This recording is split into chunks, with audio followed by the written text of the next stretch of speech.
दोस्तों तो एक बार फिर से स्वागत है आपके अपने यूट्यूब चैनल एम शिक्षा ऑफिशियल पे। तो आज हम लोग देखेंगे आधुनिक भारत के जो 1857 की क्रांति है, इसके बारे में हम लोग कुछ देखेंगे और समझने का प्रयास करेंगे। तो चलिए स्टार्ट करते हैं 1857 की क्रांति। और यदि हमारे चैनल पे आप पहली बार विजिट कर रहे हैं तो हमारे चैनल को सब्सक्राइब करें और लाइक करना वीडियो को नहीं भूलें यदि वीडियो पसंद आए तो। तो मैं स्टार्ट कर रहा हूँ 1857 की क्रांति की शुरुआत कैसे हुई और कब क्या कैसे इसमें दिया है और हमारे एग्जाम के दृष्टिकोण से क्या महत्वपूर्ण होने वाला है, इसको देखेंगे और समझने का प्रयास करेंगे। सुरेंद्र नाथ सेन को स्वतंत्रता प्राप्ति के बाद सरकारी इतिहासकार बनाया गया था। तो जो सुरेंद्र नाथ सेन को स्वतंत्रता प्राप्ति के बाद सरकारी इतिहासकार बनाया गया था। और 1857 के विद्रोह के समय जो इंग्लैंड के महारानी थी वो विक्टोरिया थी। और जो उस समय जो प्रधानमंत्री वहाँ के थे पार्मेस्टेन थे। प्रधानमंत्री कौन थे? पार्मेस्टेन थे। और जो गवर्नर था उस समय भारत में कैनिंग था। तो हमारे एग्जाम में ये भी पूछ देता है कि 1857 की क्रांति के समय इंग्लैंड की महारानी कौन थी, तो इसका आंसर हो जाएगा महारानी विक्टोरिया। और यदि प्रधानमंत्री भी पूछ देता है तो पार्मेस्टेन, और गवर्नर भी पूछते रहता है तो लॉर्ड कैनिंग। 1857 के विद्रोह की योजना भारत के बिठूर यानी ये यूपी कानपुर में है में तैयार की गई, जिसमें नाना साहब और अजीमुल्ला खां थे। इसके बाद अजीमुल्ला खां लंदन गए और वहाँ रहे भारतीयों से भी समर्थन प्राप्त किया। मतलब उस समय जो ये अजीमुल्ला साहब थे यहाँ से लंदन गए और लंदन में जो हमारे देश के लोग रहते थे उनसे भी समर्थन प्राप्त करने का काम किया। और इस तरह से 1857 की क्रांति की शुरुआत होती है। और 1857 के विद्रोह का प्रतीक कमल का फूल और रोटी था। तो ये भी क्वेश्चन प्रीवियस ईयर में देखने को मिल चुका है। 1857 की क्रांति का प्रतीक क्या था? तो इसका प्रतीक था कमल का फूल और रोटी। ये क्वेश्चन हम लोग को देखने को मिल चुका है, तो इसको ध्यान में रखना है। और विद्रोही हरे रंग के झंडे का प्रयोग किए। ये भी क्वेश्चन कहीं ना कहीं बन सकता है कि 1857 की क्रांति के समय जो विद्रोही थे किस रंग के झंडे का प्रयोग किए थे, तो हरे रंग के झंडे का प्रयोग किए थे। 1857 की क्रांति का स्वरूप जो है क्या है, स्वरूप देखने का प्रयास करेंगे।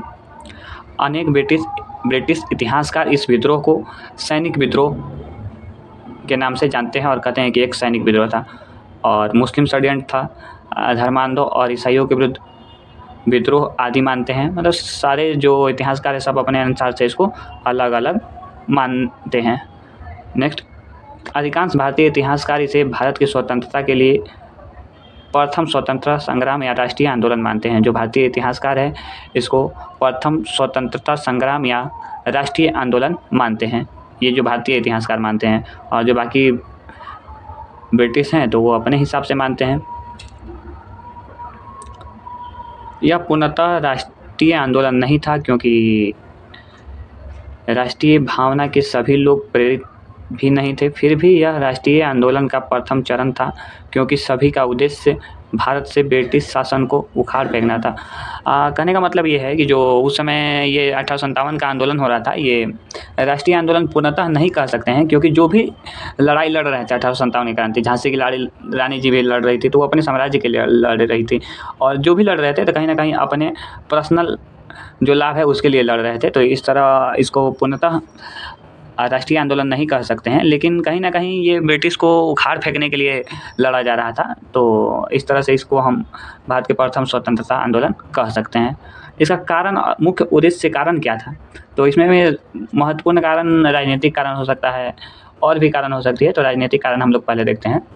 तो जो राजनीतिक कारण है, मुगल सम्राटों के अधिकारों का ह्रास। जो हमारे समय में उस समय मुगल सम्राट थे, मुगल जो राजा थे, उसके अधिकार को कम कर दिया गया, ये राजनीतिक कारण है।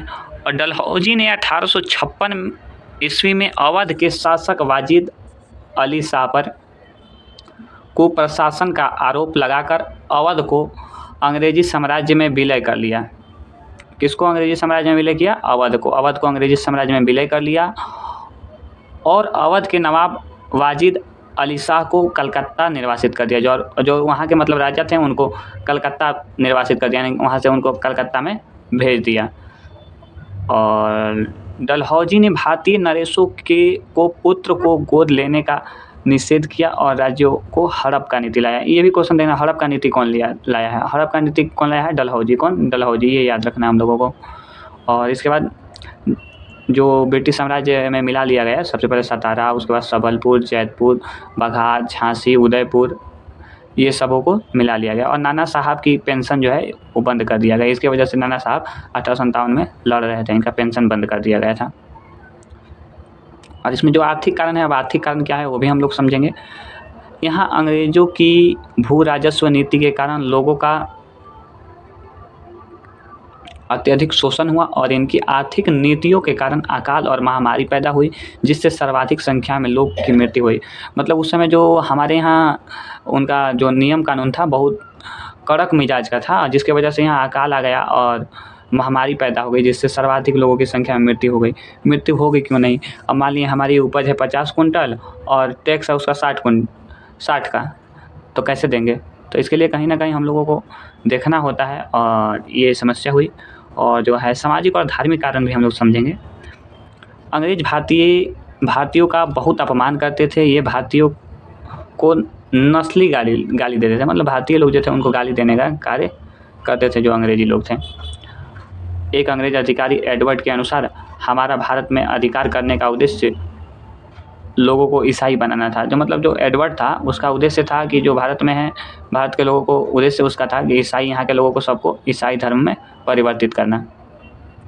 1850 ईस्वी में लेक्स लॉकी कानून पारित किया गया। इसके अनुसार जो हिंदू ईसाई धर्म स्वीकार करेगा उसे उसके पैतृक उत्तराधिकारों से वंचित नहीं किया जाएगा। मतलब उनके अनुसार ऐसा था कि जो ईसाई धर्म को स्वीकार कर लेता है उसका पैतृक उत्तराधिकारी, मतलब उसके बाप दादा का जो संपत्ति है उससे उसे वंचित नहीं किया जाएगा। यानी उसके जो बाप दादा का जो धन संपत्ति है उसको दिया जाएगा और उसका उत्तराधिकारी बनाया जाएगा। इसमें सैनिक कारण भी है। सैनिक कारण हम लोग समझेंगे। सैनिक कारण जो था, भारतीय सेना में 2,38,000 भारतीय सैनिक व 45,000 यूरोपीय सैनिक थे, जिसमें भारतीय सैनिकों की संख्या अधिक थी। ये तो जाहिर सी बात है कि भारत में भारतीयों की सैनिकों की अधिक थी। सैनिकों में असंतोष का सबसे बड़ा कारण भेदभाव नीति था। मतलब जो सैनिकों में सबसे बड़ा असंतोष का यदि कोई कारण था तो यहाँ जो था भेदभाव किया जा रहा था सैनिकों के साथ। ये तो गलत है ना। यदि सैनिक है तो सबके लिए समान होना चाहिए, अलग अलग क्यों भाई? सब यदि ड्यूटी बराबर कर रहा है उसका हक ही सब बराबर मिलना चाहिए। भेदभाव किस बात की? 1854 ईस्वी में डाकघर सुधार अधिनियम पारित हुआ। ये क्वेश्चन आ चुका है प्रीवियस ईयर में। डाकघर सुधार अधिनियम कब पारित किया गया? तो ये 1854 में। कब? 1854 में। इसके द्वारा सैनिकों की निःशुल्क डाक सेवा समाप्त कर दी गई। मतलब जो सैनिकों को निःशुल्क डाक सेवा प्राप्त हुआ करता था उसको समाप्त कर दी गई। और ये क्वेश्चन हमेशा हमको देखने को प्रीवियस ईयर में मिल चुका है कि डाक सुधार अधिनियम कब पारित हुआ था। तो 1854 में, जो कि दिया हुआ है 1854। कैनिंग सरकार ने सामान्य सेवा भर्ती अधिनियम 1856 ईस्वी में पारित किया, जिससे सैनिकों में असंतोष फैल गया। मतलब जो कैनिंग थे उस समय भारत के गवर्नर कौन थे? तो कैनिंग थे।